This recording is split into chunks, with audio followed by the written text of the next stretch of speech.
One attacker, two victims. The Lapsus gang seems to be behind both Uber and Rockstar Games breaches.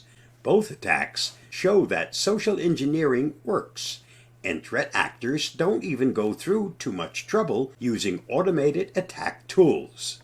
This video was inspired by an article in Cyber News. Follow the link to read the entire article. If you find this video helpful, don't forget to like, share, subscribe, and get involved. The attack on Uber and Rockstar Games feels like we are reliving the Lapsus attacks of late 2021 and early 2022. A principal research scientist at Sophos, Chester Wisniewski, said, "Lapsus Group, infamous for targeting Microsoft, Cisco, Samsung, NVIDIA, and Okta, focuses on compromising user identities to gain initial access to an organization. In the Uber case, an attacker purchased an Uber contractor's password on the dark web and bombarded the victim with two-factor authentication requests, a technique known as multi-factor authentication fatigue, until they accidentally accepted the request. From there, the attacker accessed several other employee accounts, G Suite, and Slack, among other tools. In the Rockstar Games case, the culprit claims to have accessed the company's Slack servers via a social engineering attack similar to Uber. This is unsurprising as it is an incredibly effective technique for initial compromise and takes advantage of the trust placed in privileged insiders, Wisniewski said. Compromising MFA flaws.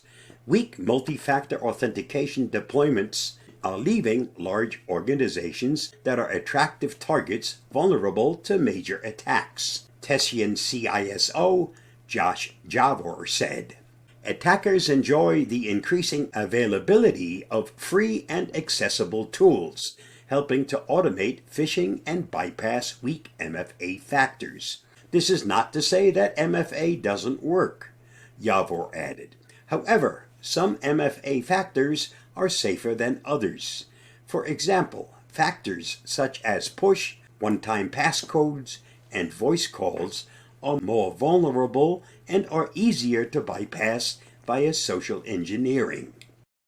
Security key technology based on modern MFA protocols, like FIDO2, have resiliency built into their design, and we need to increase the adoption and use of these phishing-resistant factors globally, Javor said.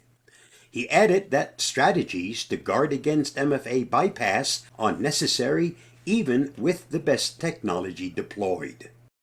Various types of attackers, whether they're sophisticated hacking groups or individual teenagers, are using these techniques. This further reinforces that attackers will reliably use techniques that work and are low cost. Adversaries know that people can be tricked into giving up their passwords. Weak MFA is prevalent, and the tools to exploit this are free and relatively easy to use, Javor added. Cyber pundits on Twitter suggested simply turning off the push notifications to reduce the risk of the MFA fatigue-based attack. Spotlight on Slack.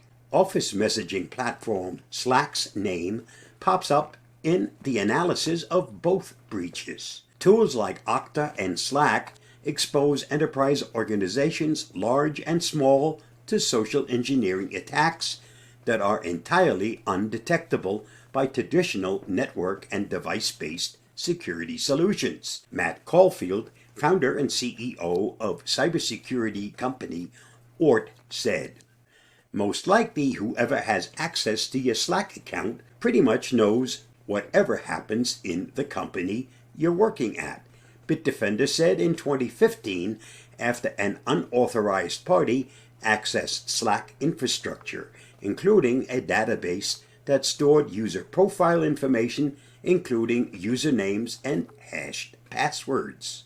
All companies need to adopt a combination of phishing-resistant authentication factors and rigorous identity threat detection monitoring to subvert would-be attackers. Uber is not the first and will not be the last breach. The Rockstar GTA breach is already hitting the news as yet another example of this pattern, and only days later, Caulfield added.